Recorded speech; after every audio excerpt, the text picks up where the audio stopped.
out in the form of contract extensions yesterday. Mike Tanneman, we start with you. Chiefs give a record deal to guard Trey Smith. That means what for Patrick Mahomes? It gives him an outstanding protection up front. It puts a ribbon on a really good offseason. Best way to illustrate this point, guys, is last year they were 24th in yards per pass attempt, 30 in air yards, meaning, Peter, the ball didn't travel very far because he had a lot of pressure. Remember, they drafted Josh Simmons, and now they take care of their best offensive lineman. Great move by the Chiefs. Damian Woody, what do you think? Is that enough to just say, hey, they're a Super Bowl contender? In fact, they might be the leaders in the clubhouse? Yeah, I mean, listen, we saw what happened in the Super Bowl last year against the Philadelphia Eagles. And so Trey Smith is one of the best interior players that we have in the game. To go along with Creed Humphrey at center, getting that interior locked up is paramount for the Kansas City Chiefs. Obviously, Mike, you talked about drafting Josh Simmons in the first round. So when we look at the Kansas City Chiefs, what was their biggest issue? Protection. They've gone a long way to solidify their offensive line. All right, Damian Woody, we're going to go to the New York Jets, where they gave a record deal to Sauce Gardner. Damian, the Jets' record deal to Sauce means what? Taking care of a foundational player in your organization. I mean, you look at what the Jets have done over the last 48 hours, the record deal to Sauce Gardner, the record deal, to Garrett Wilson, and also Jamian Sherwood, another guy on, homegrown talent. That's what the New York Jets have done. They've taken care of their homegrown talents, guys that they've drafted, developed, and rewarded, and that's been like a departure from the way the Jets have handled business, in the old regime. Mike, it sounds like a very intentional offseason by the Jets. We're going to make very key decisions based on culture and also what we have in the building. Are they a playoff contender, though, this year? Yeah, they might be. Look, they may not have the highest ceiling, Peter, but what I do like is they have a really high floor. I was fortunate to be part of the people that brought in Aaron Glenn. Happy birthday, Coach Glenn, today. And I also worked with Dan Campbell when we were in Miami, the head coach of the Lions. Dan Campbell and Aaron Glenn, guys, are very similar people. They are tough. No nonsense. This team will be well coached. When we think about turnovers, penalties, end of halves, they will be discernibly better. To D Wood's point, you could already tell the culture is different, guys. Like, we haven't heard anything out of Florham Park all offseason. So Aaron Rodgers is a distant memory. This is a new organization, and they have a bright future. Love it. Graz, the news wasn't as rosy out of Washington yesterday. Terry McLaurin, not happy with his current contract situation, spoke publicly on it. Terry McLaurin being unhappy means what for Jaden Daniels? Anxiety, where there really wasn't much and doesn't need to be. I mean, if Washington gets this figured out before camp starts, then everything's great. But one of the things we've been talking about with Jaden Daniels is the continuity around him. They didn't lose, high-level coaches that, going from first year to second year, he's in a position to build on that. If he's missing his top wide receiver, the guy who's led them in receiving yards every year he's been in the league, then that brings anxiety and uncertainty at a spot where you just really don't want any. Let's make it certain for the viewers at home. McLaurin is a beloved commander and is the bridge from the old era to the new era. He spoke to reporters yesterday and expanded on his disappointment. I've been pretty frustrated, I'm not going to lie. Everything that has transpired up to this point has just been disappointing and frustrating. I wanted to continue my career here. I've created my life here. My wife and I have bought our first home here, so this has been somewhere where I've always wanted to be, and just to see how things have played out has been disappointing. Without any progressive discussion, it's kind of hard to see how I step on the field. Mike T, Dan, what do you? That's basically a screaming rant for that guy, right? You never hear from him. He's been the good soldier through some very tough times in Washington, and I think that's a big part of his frustration. Your response? Yeah, Peter, I got a great stat here from Darius, which is since 2019, he leads the NFL in tight window receptions. And we've talked a lot about the offseason, DK Metcalf, Tet McMillan, those bigger receivers with big catching radiuses being the quarterback's best friend. Here's a great example of him tracking the ball. And if you're a young quarterback like Jaden Daniels, I'm excited we have Deebo Samuel, but when you can make somebody as productive as he is in tight windows, that's the difference between winning and losing in the NFL. I love Dan's word, guys, of anxiety in mid-July. It's a crisis in August if this isn't resolved. Yeah, you don't want to do hyperbole. You don't want to go too far, but this is real. To just get into that building right now, everything has been, rainbows and roses since the new brass came in. This is their first real matter of conflict, and they're building everything around Jaden Daniels properly. But Terry McLaurin's your culture guy. Yes. And he was a third-round pick who has never asked for anything. Knowing that building like you do, knowing those folks, like, where does this go from here? I think ultimately they work something out. But the fact is they haven't, and he's obviously unhappy, and he will turn 30 early in the season, and that's been an alarm bell in a lot of these contract situations that we're talking about around the league right now. It's not the regime that drafted him. Right? And so, like, as much as they like him, it's still not necessarily that same kind of connection. So there's enough there to make you wonder. I still think this gets resolved in time, but, you know, the longer it goes and the more bad feelings that bubble up, that's just not beneficial to anyone. You know, it's kind of like there's a contrast. You know, just a minute ago, we talked about the Jets and how things are so quiet going into the training camp. This is the last thing you want to have happen going into training camp where one of your best players is disgruntled. You don't want that type of noise, you know, when you have so much positive momentum coming off of last season. And I think logic will prevail. You know, we talked a lot about this T.J. Watt get done. I think T.J. Watt in Pittsburgh has to get done. They went out and got Aaron Rodgers. And Washington has a great player on a rookie contract. They go out and get Deebo Samuel. I'm just hard-pressed to think, like, given the success, Peter, as you mentioned, of this Washington front office and organization, that they don't solve this problem. Adam Peters comes from the 49ers organization. They, in recent years, had to take care of a lot of players at once. They got them done. And, of course, John Lynch was with him there. I look at this for Jaden Daniels, though, and you get Deebo Samuel. He's a new guy, and it's a one-year deal for essentially – Terry McLaurin was his dude last year. Does he voice his opinion in this situation? That's a good question. Yeah, if he is talking behind the scenes and urging them to get this done, maybe Joe Burrow style, right? We haven't heard that, but certainly once if Jaden Daniels gets to camp and Terry McLaurin's not there or there and not practicing, more likely given the rules now. I imagine he's going to be asked about it. Samuel was not brought in as a Terry McLaurin replacement. No. He's supposed to fill a very different role on that offense. So it's not just, oh, we got Deebo now, we're good. Yeah. Okay. So we started off the whole week doing those quarterback rankings, right? And now we're talking about Jaden Daniels. He's the 5th quarterback out of the top 10 based on what these different coaches and scouts and executives say on our list. Does this impact that to you? Do you think the loss of him, even if it's in July and August, not having Terry McLaurin around, does that impact Jaden Daniels in a real way? If he's missing games, then it's a different story. We're still in July right now. Again, I'm going to go back to what Dan Graziano talked about, is anxiety. It's not the anxiety that you want to have happen right now. Now, if he's holding out in September, now it's a totally different ball game. We know how frustrated he is, but when you start missing games, considering the type of player that he is and what he means to Jaden Daniels, then we're talking a different thing right now. You've been down, I remember you at the Roscoe Diner meeting with Darrell Reeves, right. So you've been down these roads before. Yeah, there's many calories to be consumed between now and missing game 2. So let me tell you, Adam Peters looks way too in shape for a GM. So, you know, he's got to roll up his sleeves. And again, Laramie Tunsil, Deebo Samuel, they didn't bring in those guys not to get this deal over the hump. So let's see where we are in a month. It is the top 5 NFL offseason additions. Number 5, I'm going with the big man who has been in Miami, he's been in Houston, and now he's headed to Washington. Laramie Tunsil to the Washington Commanders. Jaden Daniels getting an all-world left tackle to watch his blind side.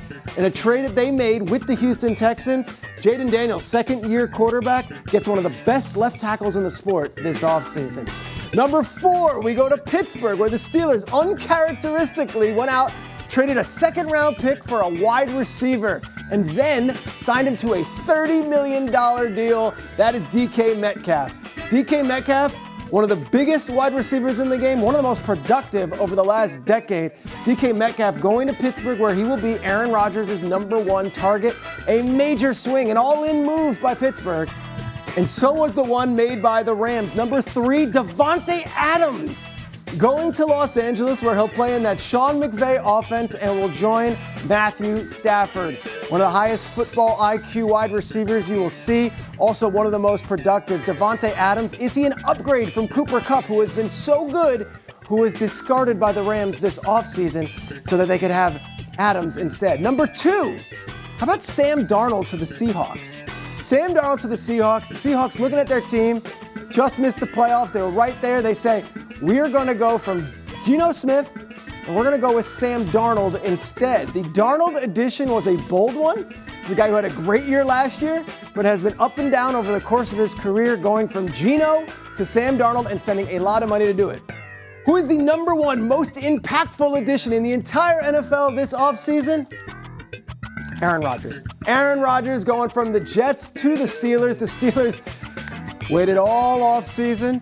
They waited the entire spring, but Rodgers eventually said, yes, I will be coming to play football. It is essentially a one-year deal for minimal money, but Aaron Rodgers is coming to get Pittsburgh over the hump. They chose to go this route as opposed to signing someone else or bringing back Russell Wilson or Justin Fields. This is my list, but I've got some really esteemed colleagues with me at the table, and I want to hear their thoughts. We will start with the general manager himself, Mr. Mike Tannenbaum. The biggest addition in the NFL this offseason was who? Well, for me, it's Omarion Hampton, and let me tell you why. When you think about Jim Harbaugh, the head coach of the Chargers, and Greg Roman, the offensive coordinator, they want to run the ball, and they want to play power football. And when you think about somebody that averaged 5.7 yards per carry, and he was extremely productive in the passing game. He had a career 73 receptions. So when we think about the great Justin Herbert and all his potential, I think this is the last missing piece. So unlike your list, which goes back decades of Aaron Rodgers and Devontae Adams, mine's a little bit more recent.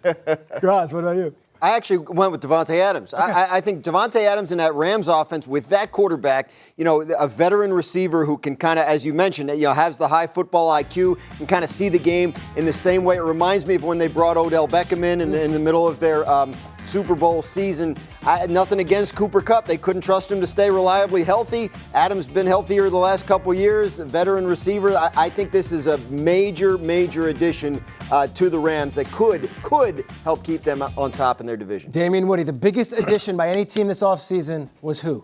I'm going with Pete Carroll. A coach. A coach in a league where coaching matters the most. Pete Carroll. Pete Carroll is a culture builder. He's a guy that knows how to turn around programs. He did it with the Seattle Seahawks. He's going to bring a mentality to a much proud franchise in the Las Vegas Raiders. We've seen where this franchise has been over the past couple decades. I think Pete Carroll's going to come in and he's going to establish competition with all from top to bottom within this roster. You already see the blueprint of what they're going to do. You go out there, you trade for Geno Smith. You go out and you draft Ashton Genty. They want to play tough, physical, running the football. And oh, by the way, Chip Kelly is their new offensive coordinator. I love the Las Vegas Raiders bringing in Pete Carroll. What have you been hearing out of Vegas so far? Yeah, I think that culture is the key word. I think we saw that shift and you talked about coaching hires this offseason. People saw what Dan Campbell has done in Detroit, what Dan Quinn did in a short period of time in Washington, looking for the head coach, the tone setter. And I think Pete Carroll has put his stamp on the organization in a short amount of time. Roster-wise, are they there yet? They probably need another good offseason to really build it the way. But obviously, Geno Smith, an all-in guy that knows Pete Carroll is a coach that believes in him, that gave him a shot to start in Seattle. So there's a lot of good things going on there. It's just I think they probably need maybe a year or two to build it out the way they want. These weren't the only four people who were busy this summer. In honor of the reboot of I Know What You Did Last Summer, it's time for a new segment we're calling I Know What You Did This Summer. Let's begin with Ashton Genty, the one that you mentioned, Damian Woody. Here he is. Shows up at an Applebee's restaurant, and he's actually fully dressed in his Raiders uniform. D. Wood, your thoughts? Wow, I don't know. I don't even know what to say when you have someone that at an Applebee's fully dressed in their uniform. He looks like a guy that finished last in his fantasy league. I think what he had to do. This was the punishment. I think he supports Steve Wood's point. He's going to run, before the game, after the game, at Applebee's. He might run to Applebee's. Yeah, you never know. Yeah, unbelievable. Okay, that wasn't the only person enjoying some libations. Maybe let's go to Baker Mayfield, who last week is at the American Century Championship and not only has someone wearing a Browns paper, he just shotguns a beer. It's like, let's go, let's do this thing. Sure, I love it. Go Bake. Let's see, cheers. These guys are wearing multiple different Team Baker. I would like to see the Panthers and the Rams Baker Mayfield jersey. The Rams Mike Baker Tannenbaum. Mayfield is a real needle thread. That is a Yes. good one. There's like 3 weeks in there. It was a great Thursday night win over the Raiders. was. Baker, in line for an NFC South repeat or three-peat, really? Mike T, what do you think?